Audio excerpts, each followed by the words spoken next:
You know, there's one wisdom tradition, and here's what they say. When we are young, we would sacrifice health for wealth. And when we get old and discover what life is all about, we are willing to sacrifice every bit of our wealth for one day of good health. You don't want to lose your health along the way. As a matter of fact, physical fitness fuels elite performance.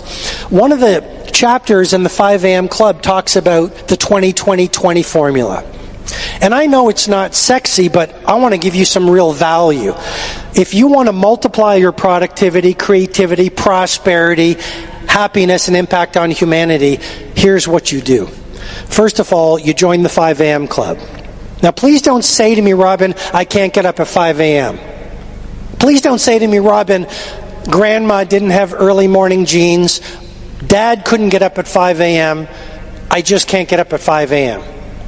I'm encouraging you to win the battle of the bed, put mind over mattress, and get up at 5 a.m. You see, because if you say I'm not an early morning person, you get to live by that excuse for the rest of your life. Here's what the science says. The science says people are built to change. The science says the real gift of genius is neuroplasticity, the ability of our brains to adapt to new environments. Here's what the science says, University College of London. If any one of you in this room practices a new habit for 66 days in a row, you will reach a point called automaticity, where it actually becomes easier to get up at 5 a.m. or run the new habit than not get up at 5 a.m. or do the new habit.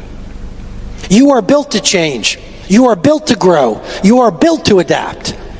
But if positive psychologists say your story determines your performance, if your cognitive or psychological story is, I cannot change, I'm not one of those people, then you're not even going to start the work required to build the habit.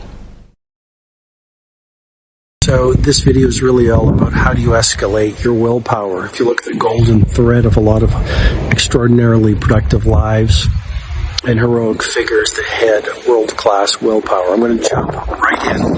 First thing you want to do is you want to keep your promises. That is such an innocuous idea. And yet so many members of the majority, good souls, I agree, but they say things they will do that they do not follow through on. Being meticulous, if not impeccable, around promise keeping is a great way to increase your self-discipline and your willpower and your character and your spirituality. If you say to someone you will call them next week to take them for lunch, do it. You say to someone you're reading an amazing new book, you've heard about it, it's called the Everyday Hero Manifesto, or any book, of course. And you say you'll send it to them because you love it so much, do it. And as you become meticulous and outright impeccable with keeping your promises, you get to a place where you simply cannot not follow through on your promises. And it builds such credibility in other people's eyes, but it really gives you this iron will. Even if you say you're going to do a workout, so your self-promises, follow through on those. The more you follow through on self-promises, the stronger your willpower gets. Remember, it's like a muscle. The more you use it, the more you exercise it, the stronger it will become. Second way to build world-class willpower is LME, Last Mile Excellence. It's an acronym I've been teaching to my high-level, billionaire-grade, business titan, Fortune 100 CEO class clients for 2 decades. It's not how you start a project, it's how you end it. LME, Last Mile Excellence. You start the race, whether it's creating a new creative project or even a run or a workout or a difficult conversation. You start the race strong, but it's how you end that really determines the quality of what you've done. Last Mile Excellence. I really think about it when I'm working on a book. I start full of inspiration, and then I get into the desert of creative isolation, and I feel like giving up, but it's how I end the book and how I polish it and how I edit it and how I keep on iterating it and making it even better that really determines the quality of the book. So think about LME. Final way to build world-class, heroic levels of willpower is choose difficult things.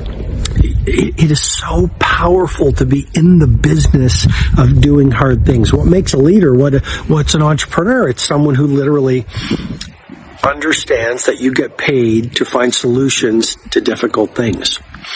In your life as a human being outside of business, choose difficult things. Choose the longer run. Choose the harder workout. Read the difficult book. Have the hard conversation. Vote for the challenging project that no one else in your industry will do. And that is a great way to develop willpower, because as you move through the project towards completion, it draws hidden forces and strengths that you did not know you had out to see the light of day, and you get to know how powerful you are. We live in a world where focus is more valuable than even your intelligence. I mean, if you watch most performers today, you watch most people in business today, you watch most people in your community today, and they are walking while checking their social feeds. You know, they are addicted to the entertainment of video games. They are spending the best hours of their days watching dancing cats on YouTube. I mean, it is incredible right now how consumed people are with their tiny white screens. And yet if you look at the A players, if you look at many of the most creative and productive people on the planet, they are doing and working in such vastly different ways. Because if you want to achieve the results only 5% achieve, you've got to think and produce and behave like only 5% of the people on the planet. And the best people on the planet in terms of creativity and productivity are not spending their finest hours addicted to distraction. They are doing work that matters. They're not doing fake work, they're doing real work. I want to walk you through a number of protocols that will really help you multiply your productivity in the finest of ways. And I'm going to get right into the first one, which is the 90-90-1 rule.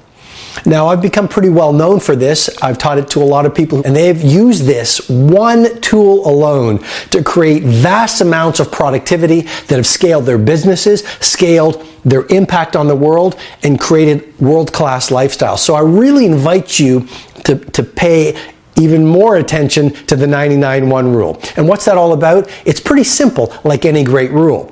For the next 90 days, spend the first 90 minutes of your workday on your single most important opportunity to move the needle in your industry. And I'll repeat that again with great respect because it's so important, I believe, to your productivity. The 90-90-1 rule is simply for the next 90 days, spend the first 90 minutes of your workday on your single most game-changing opportunity. Because what happens? A lot of us get to work and we spend our best hours on our least important activities. We get to work and we start checking our social feed. We get to work and we check our text. We get to work and we chit-chat at the water cooler about the latest TV show that we watched last night. And research has shown that the morning hours are when you have the most focus, when you have the most energy, and when you have the most willpower. And so you want to use that first 90 minutes, that is game time, that's show time. Install environments of tight bubbles of total focus. The way I run my work life, on certain days, I am very hard to reach. And I challenge you with great love and respect, be very hard to reach during key times of your week. I mean, I see a lot of people, and it's not judging them, it's just observing them. Every time their phone rings, they check it. Or they have, these loud notifications, so they're constantly being distracted. And we know what the research says. The research says we spend 2.1 hours a day in distraction. And it takes 21 minutes to refocus your focus after you've been distracted. So if you are being distracted by notifications, checking your phone, checking your Twitter feed, checking your Facebook feed, looking on Instagram, checking all the different platforms, that is going to destroy your focus. Create these tight bubbles of total focus. And the way I do it is I have certain days that I label as creative days. And on those creative days, I actually go device free. And on those days, I'm very hard to find. And on those days, I'm in total solitude. And on those days, I go to certain places. I call them my Menlo labs, just like Edison had his Menlo lab. And these places are very minimalist. And there's no one there. And that's where I do my best work. So install these tight bubbles of total focus and create these Menlo labs where you're completely distraction free. And then you will find your brain will drop from the beta state into the alpha state, where you will do your best work and get your best ideas.